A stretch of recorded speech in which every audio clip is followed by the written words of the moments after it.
I didn't just get comments, I got stories from other women. I wanted to give a little story time today, something I have not done before. So I'm going to talk about my relationship with my mom. I need to talk about her in a way that I want to talk about her without thinking about other people.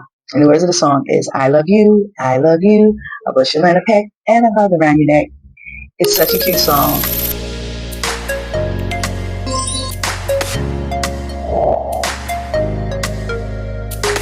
So I did a short, the title was Black Women Deserve the Soft Life Too. I got a lot of comments about this subject, and the one that I did previously, I got a lot of comments about that. But it's basically both videos were talking about how I am choosing me. So I wanted to follow up on those two videos because I didn't just get comments, I got stories from other women that said how much the videos touched them and how much they are inspired by what I was saying and they are choosing them as well. So I wanted to give a little story time today, something I have not done before, but I think I want to do it today. And so I'm going to talk about my relationship with my mom. And my mom passed a few years back, and I had a very, very close relationship with her. The relationship that I had with my mom has, of course, impacted who I am today. And some of the things that I have suppressed was because of other people's relationships with my mom. Not necessarily bad relationships, but they didn't have the relationship that I had with her. And when I say suppressed, I mean, for example, yesterday I was humming a little tune and I said, this is something my mother used to sing to me. And I kept humming the tune all day. I couldn't think of the words of the song. And then a few hours later, two of the words in the song popped up in my head. So I called my older sister and I asked her, sis, did mommy used to sing a certain song to me? She said, I don't remember. I remember Miss Gash singing to you all the time. And Miss Gash is my nanny. That's what I call her because she was a person that came into our lives when we were very, very young. And she took care of me up until I was around 3 years old, like I was her child. Basically, she was in the house with my parents and she took care of me. And my older sister said that I was like hers. And she used to sing to me and rock me to sleep, carry me around, and the little African raps, all kinds of different things to keep me close to her. So I was nurtured by her for the first 3 years of my life. But my sister said she didn't recognize um, the words to the song that I was saying. So I really tried to focus on what is this tune that I'm hearing. So before I went to bed, I started thinking about it, and the words came to me, and it was a bushel and a peck. That's all I got. And so I said, let me go on YouTube and figure out what this is. So I went on YouTube and I put it in, and it is a song from Doris Day back in the 1950s. And it is the exact song that my mother used to sing to me. And she used to kiss my neck and I would be really tickled. I'm still tickled by it if anyone tries to kiss my neck right now. But I'd be really tickled and we would laugh. And she sang that song to me for so long. But I suppressed that memory because that is a memory that I have with my mom that I'm not sure if other people have that memory of her. And a lot of times I didn't want to talk about the wonderful things that me and my mom shared because everyone else didn't share that with her. And um, it wasn't because my mother was a bad mom or anything to them. My mother had a very rough life, with my dad or whatever. But I think my mother, I want to say it like this. I think I was my mother's person. Like I came along in a time that she needed someone and I happened to be that someone. I also look just like her. So that's a thing as well.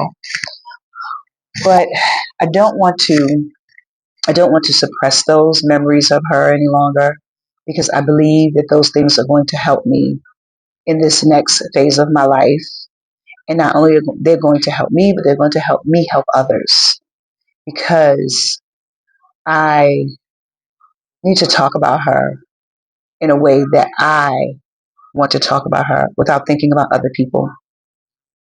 I need to allow myself to grieve her because I had a very close relationship with her. My husband was very close to her. My children were very close to her, and I don't need to be concerned about what other people are going through during my healing.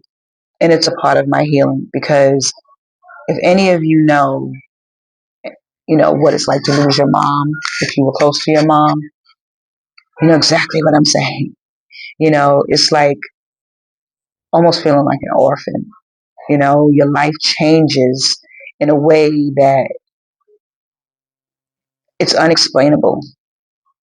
You know, she's the one person that believed in me. She's the one person that pushed me. She's the one person that always said to me, Jackie, you can do it. Jackie, I'm proud of you. I want you to do this. I want you to do that. I want you to succeed in these areas. And now that's not gone. So I just have to now um, live on the memory of what she used to say to me and the memory of what she used to think of me and the memory of how she believed in me.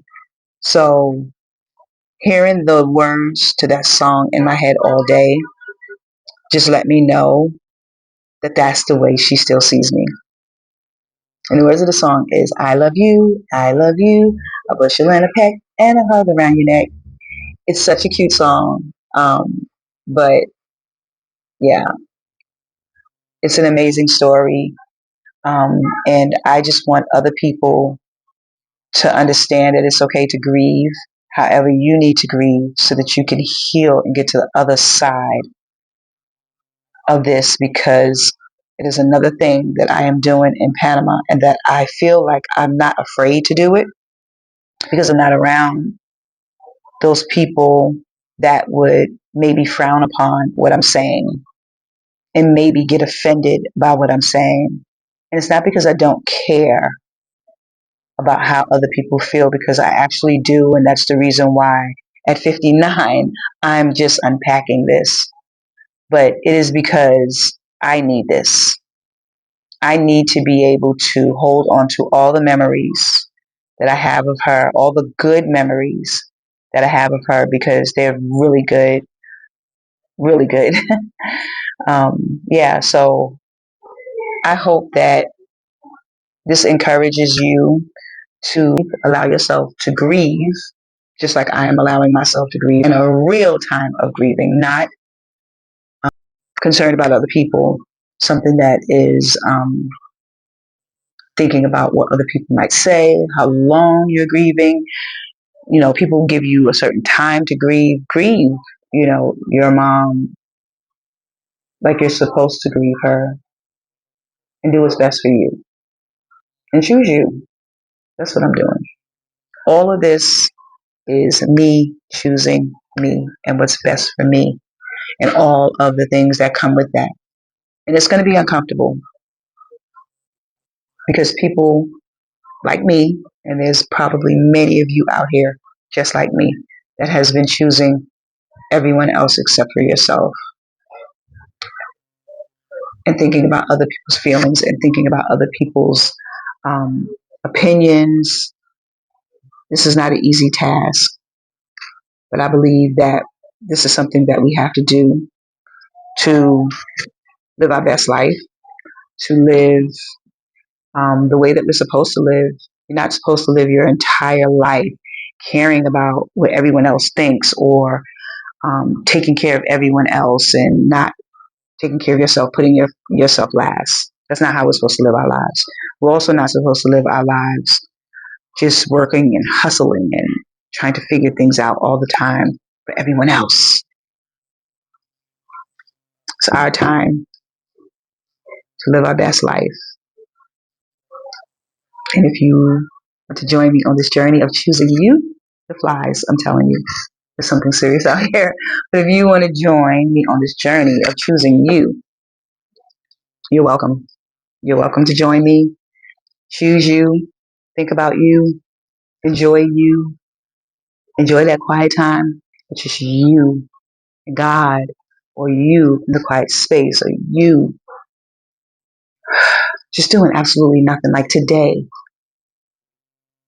I spent my morning reading in the beginning of the morning. I went for my walk. I went to the gym. Then I came home. I sat across the couch and waited for Serena Williams to play today. That's what I did. Then I went upstairs and I laid across the bed. I didn't fall asleep, but laid across the bed and did absolutely nothing for 30 straight minutes. And now I'm sitting outside. It's about to rain yet again, but this is my time to rest. And I hope that you find your time to rest. I hope that you find your space of healing. I hope that you find your peace without drama, without any interruptions, and choose you. I